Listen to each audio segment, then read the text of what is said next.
Bienvenidos al curso virtual Niñez, Adolescencia y Violencia Basada en Género, en el marco de la mejora de los servicios de prevención y atención. La sesión temática de hoy día es la número 2. Se titula Violencia Basada en Género en niños, niñas y adolescentes. ¿Cuál sería la imagen que podría sintetizar lo que es la violencia basada en género en niños, niñas y adolescentes? Es la imagen de Mafalda, ¿no? Este personaje creado por Kino, muy conocido en la década de los 60, 70, donde Mafalda tiene una frase que es la siguiente: lo malo de la gran familia humana es que todos quieren ser el padre. ¿Y qué significa ser el padre? Significa poder. Porque la pregunta es, ¿por qué no todos quieren ser la madre en el mundo y ser el padre? Es decir, que tiene el poder. ¿Y cómo podemos asociar el tema del poder y el padre? Hay varias manifestaciones. La primera manifestación es la religiosa. Es por eso que dentro de la tradición judeo-cristiana, ¿no?, y la tradición católica en especial, se habla del Dios Padre Todopoderoso, creador del cielo y la tierra. Siempre uno asocia a Dios hacia el Padre, ¿no? Hay un poder, ¿no? El poder, digamos, del Señor. Y también en el mundo del humor, ¿no?, en los años 80, los 90, está este personaje de Adolfo Schwimann. ¿No sé quién soy yo? Papá. ¿Con quién estás? Con papá. Entonces tú tranquilo, hermanito. Así le decía el machucao, ¿no? Otro personaje subalterno, ¿no? Entonces vemos cómo esa figura del padre se legitima a través del humor. Y en el campo deportivo surgió esta figura del padre asociada a un equipo de fútbol, ¿no?, que se llama Cienciano. En el año 2003 Cienciano logró un campeonato sudamericano y surgió una frase que decía que Cienciano es el papá, es decir, es el campeón de Sudamérica. Entonces asociaba esta imagen del padre hacia el ser campeón, dominar al otro. Cuando Cienciano iba a descender de primera división, los hinchas iban al estadio con sus letreros que decían: no te vayas, papá, es decir, quédate en primera división. Esa añoranza hacia el padre. Es por eso que existe esta ecuación: padre más poder igual dominación masculina. Un sociólogo francés, Pierre Bourdieu, ¿no?, escribió un libro que se titula Dominación masculina. Según este autor, la sociedad o las sociedades históricamente se han naturalizado el poder del padre a través de varias instituciones como la iglesia, la escuela, ¿no?, el derecho, ¿no?, varios elementos que conforman, digamos, la sociedad. Se naturaliza ese poder del padre. Es por eso que nosotros creemos un padre todopoderoso. Estoy seguro que estoy con el papá, o tengo un equipo de fútbol, digamos, que es el mejor de todos, y pues es el padre. O sea, padre y poder están muy asociados, y los naturalizamos desde que nacemos. Es por ese motivo, digamos, cuando yo era niño, una de las cosas que me decían es que a los adultos se respeta a los adultos. Entonces se legitimaba ese poder de los adultos y sobre todo del padre. Y una forma de ejercer la dominación masculina es a través de la violencia. Entonces, justamente la violencia es funcional a esta jerarquía, es funcional a esta dominación. Y es por eso que en el mundo existen guerras, ¿no? Porque a través de las guerras, otro país se quiere imponer contra otro. Y en el caso de la violencia contra las mujeres, tenemos el caso de Arlet Contreras, que ella fue violentada por un tipo, ¿no?, que ante la negativa de Arlet Contreras de tener relaciones sexuales, ella sufrió las consecuencias de la violencia. Es por ese motivo que el Estado establece políticas públicas para combatir estos tipos de problemas sociales. Por ejemplo, está la ley 3364, la ley para prevenir, sancionar y erradicar la violencia contra las mujeres y los integrantes del grupo familiar. ¿Qué es la violencia contra las mujeres? Según la ley 3364, la violencia contra las mujeres es cualquier acción o conducta que cause muerte, daño, sufrimiento físico, sexual o psicológico en su condición de ser mujeres, tanto en el ámbito público o en el ámbito privado.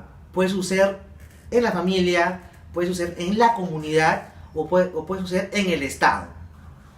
Es necesario plantear diferencias entre dos conceptos: la violencia contra la mujer, en el marco de la ley 30364, y la violencia basada en género, que es un concepto elaborado por el Ministerio de la Mujer y Poblaciones Vulnerables. En el marco de la teoría de los conjuntos, podemos decir que el conjunto universal es la violencia basada en género, y parte de esa violencia es la violencia contra las mujeres. Pero, ¿qué es la violencia basada en género? Para ello, establezco 3 dimensiones de esta violencia. La primera dimensión de la violencia basada en género es que cualquier acción o conducta basada en el género y agravada por la discriminación proveniente de las coexistencias de diversas identidades, es la clase, la raza, la edad o la pertenencia étnica. Un poco para profundizar lo que es la violencia basada en género, es que puede haber violencia entre los mismos hombres, entre los mismos adolescentes, los mismos niños, o violencia entre las mismas mujeres, las mismas adolescentes o las mismas niñas. Es por ese motivo que existe un texto de Daniel Castillo titulado Los fantasmas de la masculinidad, que dice lo siguiente: en todo salón de clase existe un lorna y un maricón. Según el autor, no es que existan maricones y lornas en las clases o en los colegios, sino que es necesario construir a un lorna y un maricón. ¿Para qué? Para afirmar una identidad en el marco de la dominación masculina. Es por ese motivo que este tipo de violencia conforma parte de la violencia basada en género. La segunda dimensión de la violencia basada en género es que debe causar muerte, daño, sufrimiento físico, sexual, psicológico a una persona, tanto en el ámbito público o en el ámbito privado. Algo fundamental de esta definición es que ocurre un contexto de desigualdad sistémica, es decir, la violencia basada en género está en el marco de una estructura social que se reproduce. ¿Y por qué se reproduce? Para reproducir la jerarquía social, para reproducir la dominación masculina. Por eso es muy importante, no es que estos tipos de violencia, tanto como la homofobia, las violaciones, sean casos aislados, esporádicos, casuales, sino que están en marco de una estructura de género, de un sistema de género. Hay que entender que la violencia contra los integrantes del grupo familiar también está dentro de la violencia basada en género. Según la ley 30364, la violencia contra los integrantes del grupo familiar ocurre por cualquier acción, conducta que cause muerte, daño, sufrimiento psicológico, sexual, y que se produce en el contexto de una relación de responsabilidad dentro de la familia, de confianza por parte de un integrante a otro del grupo familiar. Según la ley, se tiene especial consideración este tipo de violencia a las niñas, niños, adolescentes, adultos mayores y personas con discapacidad. En el marco de este curso vamos a profundizar lo que son las violencias hacia los niños, niñas y adolescentes. Según la ley 30364, existen 4 tipos de violencias. Está la violencia física, ¿no?, que se da a través de castigos violentos hacia el cuerpo de los niños, niños y adolescentes. Está la violencia psicológica, que vulnera la autoestima de las personas. Está la violencia sexual, ¿no?, a través de actos indebidos, tocamientos, violaciones. Por eso que lo último se habla sobre que el Perú es un país de violadores. La violencia económico-patrimonial, ¿no?, cuando, digamos, agrede las pertenencias, los temas económicos, ¿no? Entonces, este tipo de violencia está en el marco de la ley. Según el Plan Nacional de Acción por la Infancia y la Adolescencia, señala que la violencia de género se manifiesta en todas las etapas del ciclo vital de las mujeres y en algunas etapas del ciclo vital de los niños, especialmente en la niñez y la adolescencia. Por ese motivo, ¿no?, el poder, la dominación masculina está relacionada con la edad y el género. ¿Cuáles son las características de la violencia contra los niños y niñas adolescentes? ¿No? Es que los integrantes más cercanos de la familia son los principales autores de la violencia que viven los niños y adolescentes, ¿no? Siempre existe el sentido común, ¿no? Que la familia es la célula básica de la sociedad, ¿no? Entonces la familia, digamos, hay un ideal de familia. Pero según las estadísticas muestran que la mayor cantidad de violencia contra niños y adolescentes suceden dentro de la familia.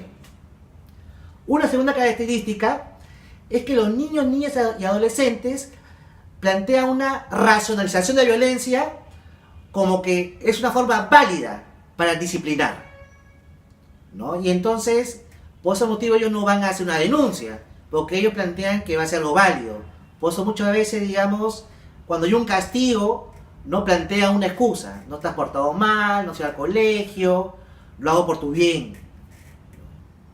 Otra de las características de la violencia contra los niños, niñas y adolescentes es que los padres, ¿no?, son los abusadores más frecuentes, ¿no? Pero también las madres aparecen como las autoras más comunes de la violencia, ¿no? O sea, las madres también están en la violencia.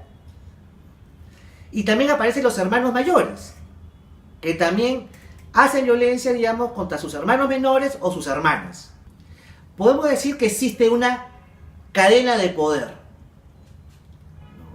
Está el padre, luego sigue la madre, y finalmente están los niños, niñas y adolescentes, donde la violencia fortalece o afirma la autoridad y el poder. Es decir, para tener poder es necesario ejercer violencia de todos los tipos: la física, la psicológica, la violencia sexual o la violencia patrimonial o económica. Es por ese motivo que retornamos a esta reflexión de Mafalda, cuando ella señala que lo malo de la gran familia humana es que todos quieren ser el padre. Entonces, de la reflexión de Mafalda vemos que es muy importante, ¿no?, luchar contra todo tipo de violencia, ¿no? Porque Mafalda sería una niña feliz si la tratan bien, ¿no? Y si ella la tratan bien, digamos, ella podrá, digamos, desarrollarse como persona, como ciudadana, ¿no?, en el marco de esta república. Bueno, hasta acá llegamos con la clase de hoy día, ¿no? Esperamos que ustedes nos sigan siguiendo a través del foro virtual, las lecturas que vamos a dejar, las películas de análisis, y con estos elementos o recursos complementar lo que es la sesión de esta semana. Muchas gracias por su atención.